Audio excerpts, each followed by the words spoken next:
इसी तरह हमारी सरकार बनने के बाद झारखंड के मूलवासी आदिवासी झारखंड वासी के बच्चे बच्चियों को थर्ड गेट फोर्थ गेट में सरकारी नौकरी मिले। इसको ध्यान में रखकर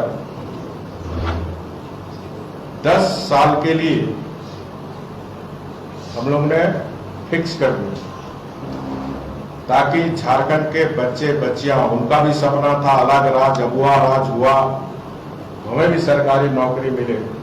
लेकिन जैसे ही सरकार आई और एक हाईकोर्ट में सुश्री सोनी कुमारी के केस के मामले में इन्होंने एफिडेविट डाल करके कि बीजेपी की सरकार ने जो निर्णय लिया था थर्ड गेट फोर्थ गेट के नौकरी में स्थानीयों को 10 साल के लिए जो प्राथमिकता दी थी वो गलत था, और जिसके कारण यहाँ के आदिवासी मूलवासी के बच्चे आज सरकारी नौकरी से वंचित हुए। और इतनी अच्छी नीति थी, और उस नीति के तहत हमने 5 साल में 1 लाख से ज्यादा सरकारी नौकरी झारखंड के 95% बच्चे को दी। चाहे टीचर की बहाली हो, चाहे पुलिस की बहाली हो, चाहे बिजली विभाग में बहाली हो, चाहे वन रक्षी में बहाली हो, चाहे शिक्षक की बहाली हो, चाहे कर्मचारी चयन के द्वारा। लेकिन ये सरकार आज जो बड़े वादे करके आए थे कि 1 साल में 5 लाख नौकरी देंगे, उनके साथ भी इस सारे मामले को उलझाकर, लटकाकर, भटकाकर यहाँ के युवकों के भविष्य के साथ भी ये सरकार खिलवाड़ करती है। दूसरा, इस राज्य में आज जनता त्राईमाम कर जल जंगल जमीन का नारा देकर आने वाली सरकार के राज्य में आज जल के लिए चाहे शहर हो चाहे गांव हाहाकार हो। हमारे ग्रामीण क्षेत्र में आज पानी पीने के लिए, जो मैं टीवी में देखता हूं, जो समाचार पत्र में देख रहा हूं, हाहाकार जल के लिए, और जल जंगल जमीन के राज्य में। दूसरा, जिस तरह जंगल में का अवैध कटाई, चाहे वो सरंडा का जंगल हो, चाहे साहेबगंज का जंगल, चाहे वो खूंटी में हो, चाहे सिमडेगा में, आप सभी समाचार टीवी में दिखा रहे हैं, मीडिया में। इस सरकार के बनने के बाद अवैध जंगल की कटाई भी बड़े जोर शोर से चल रही है। उसी तरह जमीन, सरकारी जमीन या फिर किसी गरीब आदिवासी का जमीन को किस प्रकार उस जमीन पर गिद्ध दृष्टि रखी हुई है, किस प्रकार उस सरकारी जमीन या गरीब आदिवासियों का जमीन को हड़पने का काम ये वर्तमान सरकार में जोर शोर से चल रही है। और हेमंत सोरेन की पार्टी का नारा है सरकारी प्लॉट हमारा। और आप देख रहे हैं बड़े पैमाने पर, चाहे जमशेदपुर हो, रांची हो, धनबाद हो, बोकारो हो, हर जगह सरकारी जमीन पर धड़ल्ले से कब्जा। और रांची के समाचार पत्र तो जमीन के मामले से भरा पड़ा।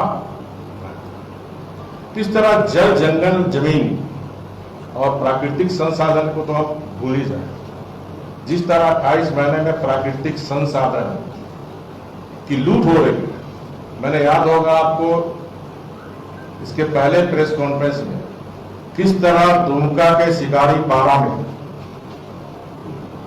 मुख्यमंत्री जी के संरक्षण में मैं 3 मुस्लिम युवक का नाम लिया था। पर डे किस तरह हजारों ट्रक आज भी चल रहे। और आज समाचार पत्र आपने पढ़ा होगा, तो एक समाचार पत्र में इसको बताया है कि डीओफओ ने, जो मैं नाम लिया था आप निकाल लो, वही लोग पर जिला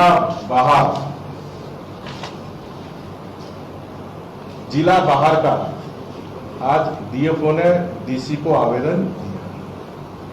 अब डीसी की कितनी हिम्मत होगी कि मुख्यमंत्री का अवैध कोयला व्यापार करने वाले को जिला बाहर करते हैं कि नहीं।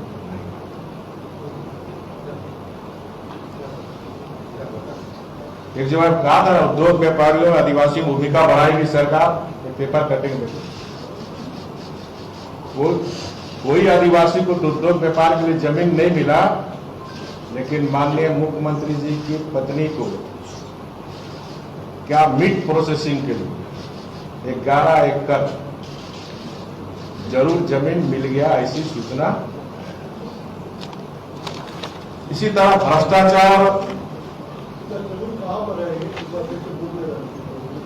ये जमीन है आपका, जैसे सरकार चतुर्वेदी जी थर्ड गियर में चल रहा, आप भी थर्ड गियर फर्स्ट गियर में चलना चाहिए। ये जमीन है आपका, वही है,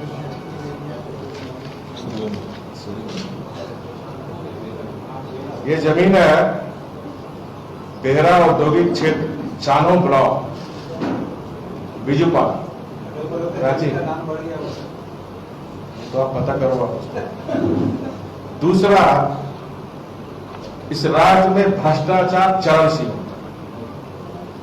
भ्रष्टाचार दो तरह के होते हैं, एक राजकीय भ्रष्टाचार, दूसरा रोजमर्रा की जिंदगी में भ्रष्टाचार। जो राजकीय भ्रष्टाचार है वो निश्चित रूप से राज्य के लिए बहुत ही चिंता का विषय है। जो रोजमर्रा की भ्रष्टाचार है, जिसमें आम जनता पिस रही है, चाहे ब्लॉक ऑफिस जाओ, सीओ ऑफिस जाओ, या फिर बड़े ऑफिस प्रोजेक्ट बिल्डिंग जाओ, नेपाल हाउस जाओ, चाहे जाति प्रमाण पत्र बनाना हो, आय प्रमाण पत्र बनाना हो, जमीन का म्यूटेशन कराना हो, बिना पैसे का कोई काम नहीं। और मुझे ग्रामीण बताता कि सर हम लोग शिकायत करते हैं तो सीओ वीडियो कहता है जाओ जिसको करना है तो करो, हम दे के आए हैं। ये निश्चित रूप से ये झारखंड के लिए बहुत ही चिंता का विषय है। जहां आम जनता को छोटे मोटे काम कराने के लिए बिना पैसे दिए काम नहीं होते। राजकीय भ्रष्टाचार की तो हम कहानी आपको बता ही रहे। प्रोजेक्ट बिल्डिंग में भी आप हमसे ज्यादा आप सब अवगत हो, क्योंकि आप प्रोजेक्ट बिल्डिंग से नेपाल हाउस घूमते रहते हैं। बिना पैसे का कोई फाइल सरकता नहीं। ये राज्य की स्थिति है। ये सारे मामले पर बहुत जल्द संगठन के द्वारा भारतीय जनता पार्टी का एक प्रतिनिधि मंडल महामहिम राज्यपाल से मिलेंगे, क्योंकि ये कानून में प्रावधान है कि मुख्यमंत्री स्वयं या इसके परिवार कोई भी सरकारी व्यापार में सम्मिलित नहीं रह सकता। चाहे मुख्यमंत्री का पत्नी हो, चाहे मुख्यमंत्री का बेटा हो, चाहे वो बेटी हो, कोई भी सरकारी ठेका पट्टा लीज में ये भ्रष्टाचार अधिनियम निवारण के तहत दंडनीय अपराध है। ये सारी सूचना बहुत जल्द महामहिम राज्यपाल जी से मिलकर इन पर कार्रवाई करने के लिए अपील हम लोग करेंगे। इतना ही प्रेस कॉन्फ्रेंस में हमारा था आज। देखिए, भारतीय जनता पार्टी ना मुख्यमंत्री हटाने के लिए, ना विधानसभा चुनाव कराने के लिए इस मामले को उजागर कर रही, बल्कि भारतीय जनता पार्टी चरित्र की राजनीति करती। राज चतुराई से नहीं चलेगा, राज चलेगा चरित्र से, राज चलेगा लोकतांत्रिक मूल्यों से।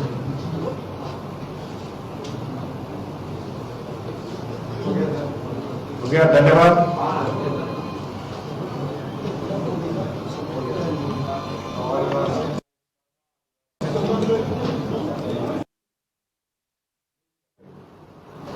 लेकिन ये सरकार मिशनरियों के दबाव में इस वर्ष 24 फरवरी 2022 को हेमंत सरकार जी ने चुपचाप गुपचुप तरीके से